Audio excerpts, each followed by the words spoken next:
মৃত্যুর সংবাদ এটা খুব একটা হৃদয় বিদারক করুণার সংবাদ।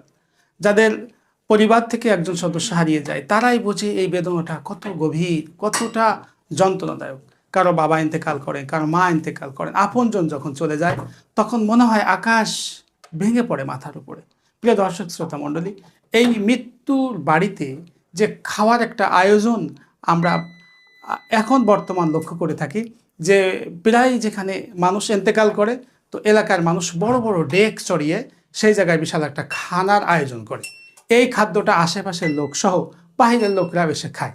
এটা একটা রসম রেওয়াজে পরিণত হয়ে গেছে।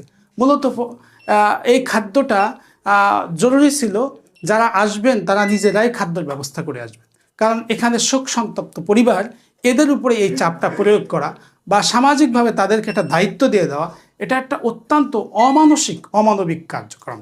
যদি তাদের প্রতিবেশী কেউ এই ব্যবস্থাপনা করে এবং খুব সীমিত আকারে দূরের থেকে যারা একেবারে না হলে নয় এমন কোনো মেহমান আসে তাদের খানার ব্যবস্থা করে, তা তো আলহামদুলিল্লাহ ভালো, এটা জায়েজ হওয়ার তো কোনো কেউ দ্বিমত করবে না।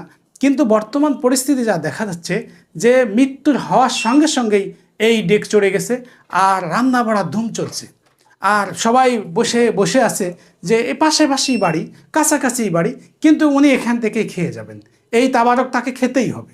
আর যদি কোনো বাড়িতে মৃত্যুর পরে এই রান্নার ডেক না চড়ে তাহলে সমালোচনার তো কোনো শেষ থাকে না। রাস্তাঘাটে যে একটু খিচুড়ি রাঁধলে কী হতো, এই একটা রেওয়াজ আমাদের সমাজে প্রচলন, এই একটা পন্থা আমাদের সমাজে প্রচলন হয়ে গেছে। সুপ্রিয় দর্শক শ্রোতা মণ্ডলী, যদি আমরা এটাকে জায়েজ পন্থায় রাখতে চাই তাহলে সীমিত, এবং এই কাজটা করবে হচ্ছে যারা মাইয়েতের প্রতিবেশী, সীমিত আকারে যারা একদম দূরের থেকে আসবে, অনেক দূর যেখানে যে খাওয়া সম্ভব না বা আশেপাশে হোটেলের কোনো ব্যবস্থা নেই, তাদের মেহমানদারির ব্যবস্থা করবেন।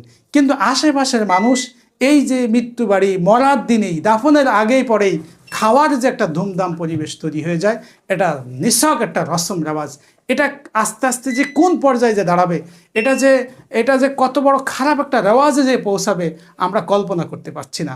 কারণ এই কিছুদিন আগে শুরু হওয়া এই প্রথাটা এখন আমাদের সমাজে এতটাই গুরুত্বপূর্ণ স্থান দখল করে নিয়েছে, যদি কেউ রান্নাবাড়া আয়োজন না করে কোনো অঞ্চলে বা কোনো মাইয়াতের পরিবার পক্ষ থেকে বা এলাকাবাসীর পক্ষ থেকে, তাহলে সেখানে মাশাআল্লাহ খুব সমালোচনা শুরু হয়ে যাচ্ছে। আসুন এরকম রসম থেকে আমাদের সমাজকে হেফাজত করি।